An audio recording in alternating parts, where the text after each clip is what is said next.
Hello, my name is Alejandro Alonso, and my group partner is Taylor Harden.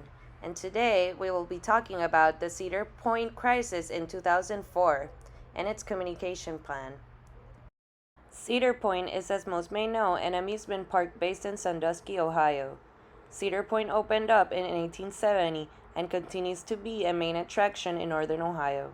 In 2003, they launched a new roller coaster called the Top Thrill Dragster.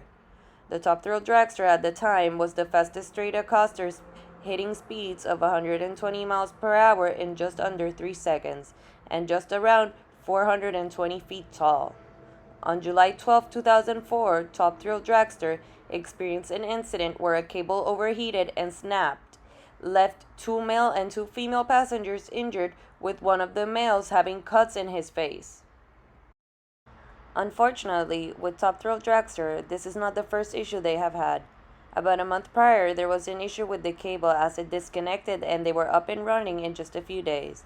Now, the cable we are referring to is said to resemble a large metal piece of rope. The rope is turn-started, fraying, causing metal shards to fly up and hit riders. The only ones with the most damage were the first two rows, being two males and two females. Anyone who sat past that first two rows walked away with minor scratches or injuries.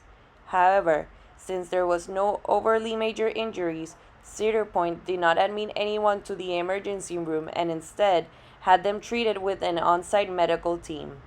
With there being no major injuries as well, Cedar Point felt that there was no need for public statement and did not respond to the public in a quick and transparent way. A few of the main critical factors that bear down the problems are: first, reliability. Riders question if the ride is going to be safe, and at the end of the day, due to the fact that the cable broke twice in a matter of less than 1 month. This led to the issue of endangering riders and if the safety of the riders is a priority to them. With that said, Cedar Point's team fell through the cracks in the level of transparency to their customers. Second, the previous issues. Skepticism against runs thicker as people realized that the rope broke once before, less than a month ago, and they opened the ride only a few short days after.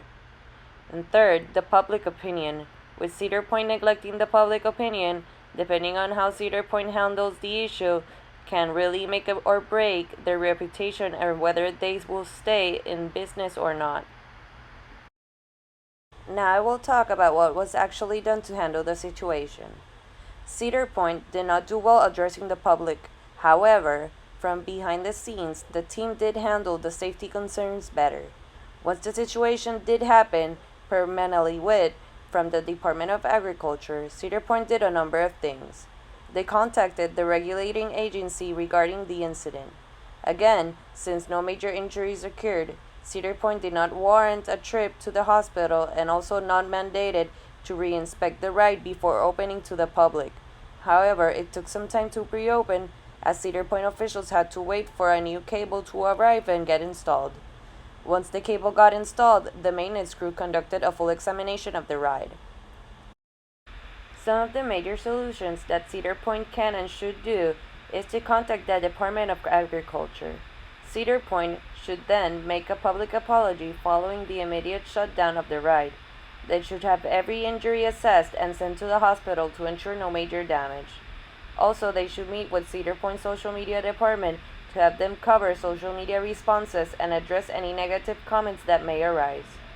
Finally, Cedar Point needs to keep the ride shut down until there have been several positive tests done and the ride is deemed safe versus opening short days after the initial break back in June. Now, our recommended solutions, we will first start by saying what we would have done differently. We would conduct a PR crisis management plan based on an integral approach with internal and external organizations to reduce the risk of any crisis that could or is happening currently. Why? This will avoid or minimize any damage in operations and the reputation of the organization. And what would have we done the same? Well, the main thing would be to contact the Department of Agriculture, make them aware of the incident as they are responsible for inspecting the rides for amusement parks. The main reasons for the recommended solutions would be to get ahead of the issue before speculating starts to circulate. It keeps the public and employees updated with rights information and any plans that are ahead. This also allows Cedar Point to control the narrative and keep their reputation intact. An overview of steps for crisis management would first start by monitoring brand reputation for advance warning. Monitor and identify what's being said. Channels and audiences to watch include social media, the press, review sites, employees, customers, influencers, competitors, and others. As a second step, create factual, informative, and clear messaging. This is where the role of PR in crisis management becomes clear. The sooner Cedar Point communicates an apology, explanation, and solution, the sooner people will stop trashing the brand. They have to react with empathy and provide clarity. And third, dissect and learn, using sentiment analysis to discover how customers feel about what happened, Cedar Point's response, and the situation now. Now that we have given an overview of crisis management, the actions required will be discussed. First, monitor the brand. Monitor and identify what's being said. Channels to watch include social media, Google alerts, RSS feeds, and online searches. Before reacting to any negative feedback, it's important to create a response strategy and communicate all responses accordingly. Also, it's important for Cedar Point to be the leader in all the digital conversations. This way, they are in more control and the direction of the topic can maintain a confident and consistent tone. Cedar Point responses should maintain true in nature and not with the sole intention of moving past the incident. Second, Cedar Point should create a press release acknowledging the situation, applying accountability, and announcing the safety measures that Cedar Point would be taking to fix the technical problems with the Top Thrill dragster. Once this is done, a distribution strategy for the press release should be created. Using wire services like PR Web and Newswire to distribute the news is recommended. Also, use Cedar Point social media accounts to distribute content and encourage sharing within the online community.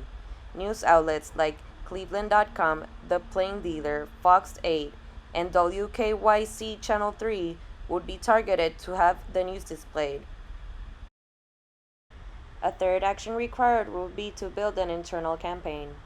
When we talk about public relations or even communications generally, we mustn't forget the vital role an internal PR campaign plays in helping organizations achieve their wider goals, especially when dealing with crisis.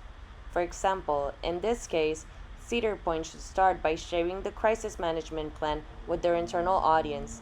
Using a company intranet will allow employees to access information, forms, and resources meant to help them with their jobs.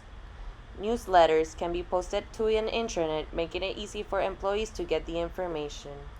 It's important to work hard to ensure that the internal PR campaign is just as good as the external campaign.